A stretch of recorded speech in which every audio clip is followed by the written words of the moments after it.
When I'm shooting, I do a lot of takes on all the different camera setups. And in the end, what I do is that I tell the actors, now we have 5 takes left. The last take, then I take the whole crew to stand behind the camera and I have a gong. And I hit that gong, you know, like, okay, everybody finish, like last take. And I hit the gong, boom. And when the sound is completely silent, then you get one of the actors to start the scene with their line. Hello, my name is Ruben Östlund. I'm the director and screenwriter of Triangle of Sadness. This is Note on the Scene. You said you were going to pay for food today. At the end of the meal, you said, thanks, tomorrow I'll get it. Sure, but then you picked up the bill and I thought you wanted to pay, so I said, thank you, honey. Okay, but it was there for such a long time. I mean... I didn't see it.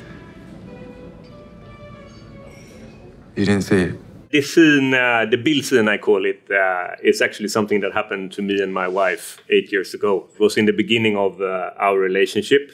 I wanted to impress her, so I invited her to Cannes. Every night I brought her out to dinner. So the first night and the second night and the third night, I was always paying the bill. But at a certain point, I started to feel like I can't play this role all the time. I like her too much, so I have to take the bull by the horn and bring this up in some way. This is a situation that I love because this is a dilemma. The main character, Carl, he has 2 or more choices and none of them are easy. Thank you, honey. It's so sweet of you.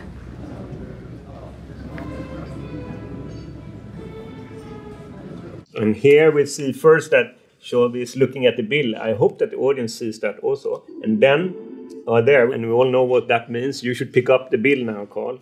And Charlbi Dean had a very, very skillful way of like sending those eyes over to Harris and using the pauses in the right way. You could tell that she's really, really skillful in when it comes to timing and it comes to understanding the dynamics of a scene. And here in the background, we can see also that we have the window, and in the opposite of Carl is cornered. He has a wall just behind his back.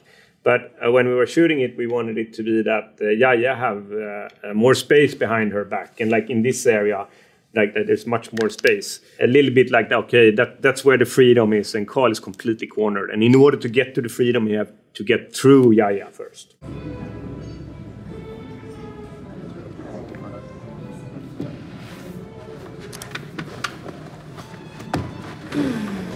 First of all, I think that when we were shooting this, that it was important that you could see all of Carl's body, because it's so much in the body language that tells us about how he's trying to deal with the situation. We try to put Carl a little bit more in the darkness and with his back towards the wall. And that was in the intention of trying to show that he is cornered. When we were shooting the shot, it was actually a little bit tighter. He was a little bit bigger in the frame, but afterwards I decided to digitally zoom out a little bit because I wanted to have in connection in the frame all of the upper part of the body, because you see so much in the body language that expresses like the kind of awkwardness he's trying to deal with. When I was doing the storyboard picture, I think the hand that was close to the bill was also something that was important. When I'm working on the script, then I like to draw storyboard pictures. I spent quite a long time to draw these pictures, because being concentrated in drawing the storyboard pictures makes me think about the scene in a different way than when I'm writing the script. I'm working with small details. So if you look at the storyboard picture, you can see that his hand is in the image. But in the storyboard picture, we don't see Carl. We only see Yaya that has the makeup mirror in front of her face, like covering her face in order to avoid like seeing the bill. And I enjoy so much doing these storyboard pictures, because if you want to work on the small details, you have to find a way of making yourself concentrated on the actual topic for a long time. And drawing and just sitting in the computer, because I draw these images in Photoshop, and then all of a sudden you come up with a great idea that is connected to the scene in some way. Do you like the place? A little stuffy. Little stuffy.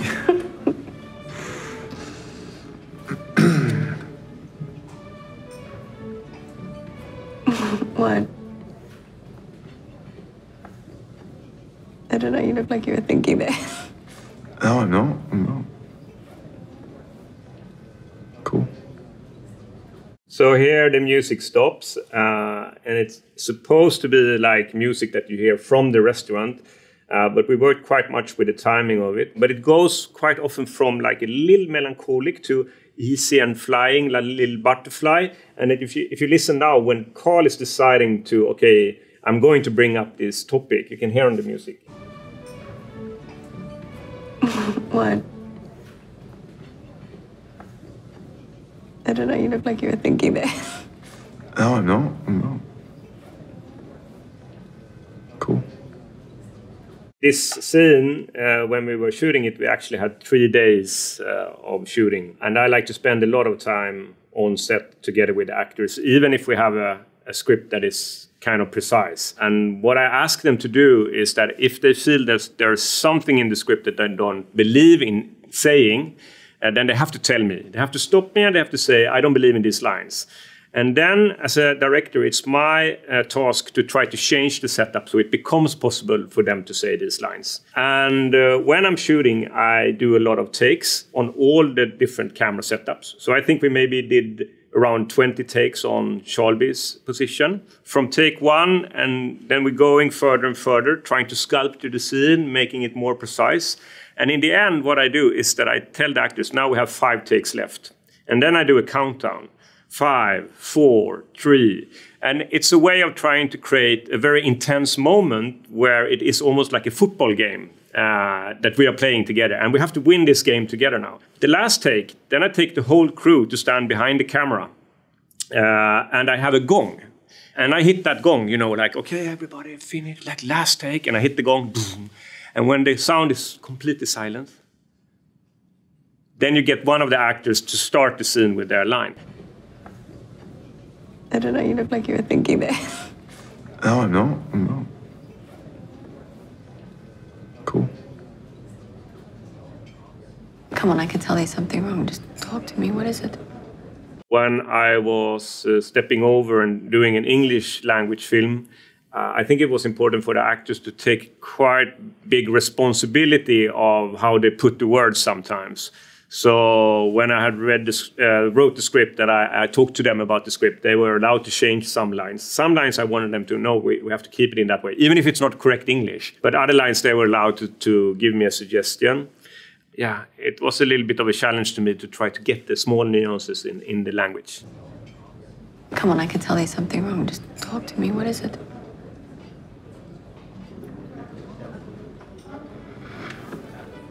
No, it's just... When you say thank you, honey, like that, I mean, you don't really give me an option but to pay.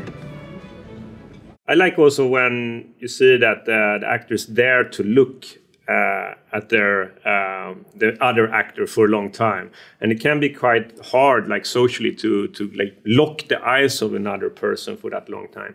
But that is something that I try to encourage them doing when we are shooting the scenes. We worked for quite a long time to find Yaya. Yaya is inspired of a friend of my wife that is a model. So it was a hard character to play because it have to be someone that's very, very self-confident at one point. And then when the shift in the power hierarchy happens, have to be able to play low status. And I really didn't find someone that I thought fitted the role perfectly. But then my wife gave a suggestion to me. She works in the fashion industry, about an actress and a model that came from South Africa, Charlbi Dean. So I think it was maybe 2 or 3 months before the shooting should started, actually, that Charlbi flew to Gothenburg, where I live, and we had an improvisation in the office. And then I asked her, okay, in which way can you make it as hard for me as possible to actually deal with this situation? And Charlbi is like was such a sweet person. All the situations around the improvisation, but as soon as you said action, she could go and play high status in such a skillful way. And it was kind of easy to decide on her to get the part after that improvisation. It's just an observation, because it's something I've noticed.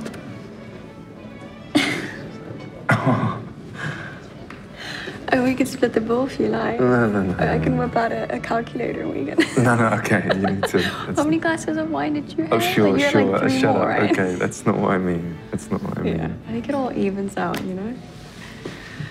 You go on a roller coaster ride, a very emotional one, where you sometimes almost manage to get friends again.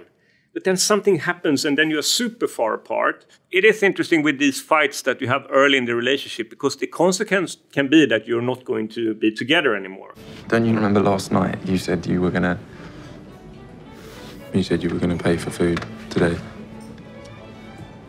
At the end of the meal you said, thanks, tomorrow I'll get it. Sure, but then you picked up the bill and I thought you wanted to pay, so I said, thank you, honey. One of the reasons that I picked Harris Dickinson to play this scene was because this scene was the scene that I used when I was casting. And what was great with Harris, he had such a strong expression of feeling cornered. And you can see in his face how he's dealing with a dilemma. Sure, but then you picked up the bill and I thought you wanted to pay, so I said, thank you, honey. Okay, but it was there for such a long time. I mean... I didn't see it. You didn't see it?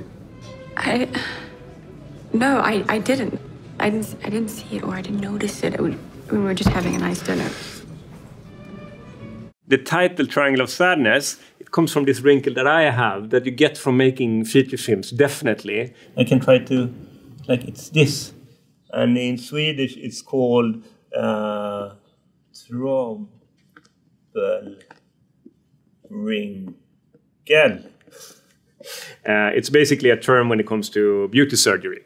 And it comes from a friend of mine that was sitting and having a dinner together with a beauty surgeon that all of a sudden says, oh, I can see you have a deep triangle of sadness, but no worries, we fixed that with Botox. You didn't see the bill when it got put on the table? No, I didn't, Carl.